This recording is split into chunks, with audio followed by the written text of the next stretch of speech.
We provide you the platform to turn your dreams into reality. Give wings to your aspirations with KR Mangalam University. Carbon tax को लेकर काफी वक्त से बात हो रही है। आपने सुना भी होगा, यूरोप से फ्री ट्रेड एग्रीमेंट के बीच केंद्रीय मंत्री पीयूष गोयल ने एक बार फिर कार्बन टैक्स के खिलाफ स्वीडन में दो टूक बोला है। इतना तक कह दिया कि अच्छा नहीं होगा। कार्बन बॉर्डर एडजस्टमेंट मैकेनिज्म के नाम पर सीबैम, यूरोपियन यूनियन ने पहल की, 6 क्षेत्र चुने, स्टील, एल्यूमिनियम, कुछ केमिकल्स, फर्टिलाइजर, सीमेंट। ऐसे शुरुआत में कुछ क्षेत्रों में उन्होंने कहा कि जब तक कार्बन एमिशंस इन क्षेत्रों में आपके कम नहीं होंगे तो एक कार्बन टैक्स लगाया जाएगा। वो यूरोपियन यूनियन की कंपनियों पर भी लगेगा और विदेश से जो सामान उनके आते हैं उस पर भी लगेगा।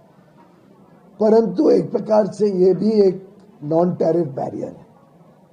साथ ही साथ पेरिस में जो करार हुआ था COP21 में नवंबर 2015 में, उसमें विकसित देशों ने विकासशील और कम विकसित देशों को आश्वस्त किया था कि वो साधन देंगे, यानी ग्रांट्स या low cost long tenure funding करेंगे, नई टेक्नोलॉजी में मदद करेंगे और समय सीमा लंबी देंगे जिसमें विकासशील देश या कम विकसित देश अपने देशों में पर्यावरण को सुधार सके।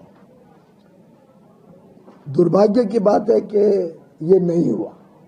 विकसित देशों ने अपने वादों को पूरा नहीं किया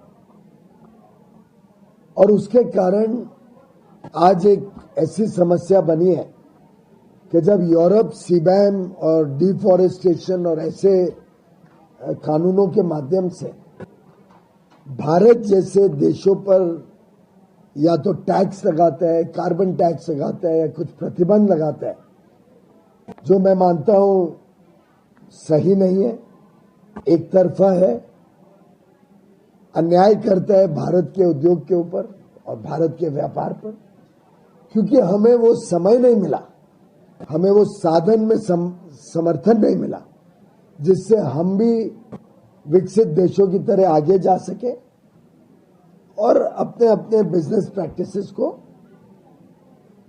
पर्यावरण की दृष्टि से और सुधार सके। तो ऐसा कोई भी कदम अगर यूरोपियन यूनियन लेगी तो उसका जवाब देना पड़ेगा भारत को। जो फ्री ट्रेड एग्रीमेंट की भावना, फ्री ट्रेड एग्रीमेंट की जो एक अच्छा वातावरण में बातचीत हो रही है, उसमें अच्छा नहीं रहेगा। ईयू के साथ बातचीत, इसलिए हमारी बातचीत चल रही है ईयू के साथ कि इसके क्या रास्ते निकाले जाएं, क्या रास्ते खोजे जाएं जिससे